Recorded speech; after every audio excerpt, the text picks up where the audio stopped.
বললে যারা মনে করেন হলে তো কিছু মেয়ে আছে পিঠের মধ্যে দেখাবে, হাত দেখাবে, ডানে দেখে বাঁয়ে দেখাবে, ট্যাটু করবে, এত লাখ টাকা ট্যাটু করতে লাগে। এত লাখ টাকা ট্যাটু করতে কেমন বেশি টাকা 2-3 হাজার টাকা হলে ট্যাটু করা যায়। এলে ফক্সারি পেশাল আর মানে সব মনে করেন ভাইরাল হওয়ার পাইতারা।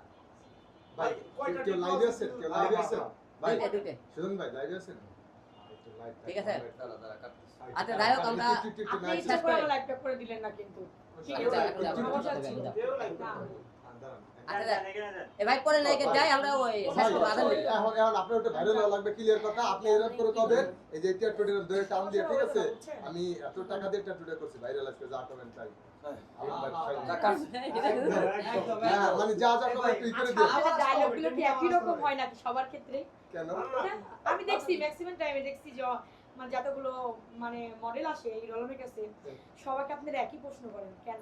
এটা এই মানুষে বলে, মানে আমাদের কমেন্ট আছে যে এইরকম। আচ্ছা সামনে আপনার তো ট্যাটু আরো নতুন স্টাইলে কিন্তু ট্যাটু আপনি ব্রাজিল নিয়ে কে জানি বললো আপনি না আমরা দেখবে আপনার খেলাধুলা না যায় একটু এই যে আর্জেন্টিনার কথা আচ্ছা আজকে একটু আমার জন্য তো অনেক পারফেক্ট ক্যামেরা আছে ফরি ডান্স ওইরকম পারি কিনা জানি না, নতুন আর কি না থাকে আমরা নাচ গান ডান্সে একটু দুর্বল আছে, আমরা চেষ্টা করবো তাকে নাচে গানে ডান্স করে আপনার সামনে পরিপূর্ণ একটা নায়িকা হিসেবে আপনার সামনে প্রেজেন্ট করার চেষ্টা করবো সামনে।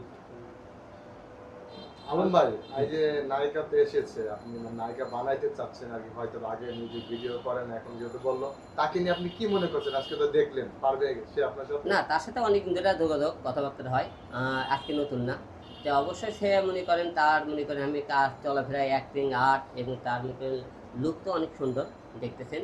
তো সব কিছু মিলে আপনারা সবাই যাতে মনে করে ভালো একটা নায়িকা হিরো আলম সামনে প্রেজেন্ট করতেছে আবারও, এটা যেন সবাই বলে। সেই হিসেবে আমার মনে হয় সে মোটামুটি ভালো অভিনয় করে, ভালো কাজ করে। তাকে আমি দেখেছি, তার আমি কিছু টিকটক ভিডিও দেখেছি, আমি এমনি অভিনয় করে একটু দেখেছি, গান শুনেছি, এই মোটামুটি ভালো, তার কণ্ঠও ভালো। সব মিলে আমি আশা রাখবো দর্শক হিরো আলম থেকে নতুন কিছু নায়িকা চাই, এই নায়িকার নতুন কিছু আপনাদেরকে উপহার দেবে। আচ্ছা আপু আপু অনেকে তো বলে যে হিরো আলম বস্তির থেকে নায়িকা তুলে আনে, গার্মেন্টসের মেয়ে তুলে আনে, আপনি আসলে কি করেন? যদি আপনার বিষয়টা একটু বলেন, যদি আপনি আসলে কি করেন বা এখন কি করছেন? আমি তো জব করি, হ্যাঁ। তো আমার হচ্ছে লেখাপড়া করছি। আপনি তো জবে বলেন না? হ্যাঁ আমি তো জব করি। সো আমি যে বললেন না যে বস্তি থেকে উঠে আসে, অমুক থেকে উঠে আসে, আসলে কোনো কিছুই ছোট না, কাজ তো কাজই। বস্তি বা হচ্ছে গার্মেন্টস কোনো কর্মী, এগুলা আসলে মানুষকে ছোট করা। তো আমি তো এগুলা মানে কি বলবো, বলার মতো কিছু নাই, এই আর কি। বাট আমি কর্ম করি, জব করি, এতটুকুই। যারা আলম ভাইকে এই কথাটা বলে তাদেরকে নিয়ে কিছু বলার আছে কিনা? এখন আলম ভাইকে বলে তাদের মন, মানে মন যেটা চায় সেটাই বলে আর কি। এখন মানুষের মুখ তো আর আটকানো যাবে না।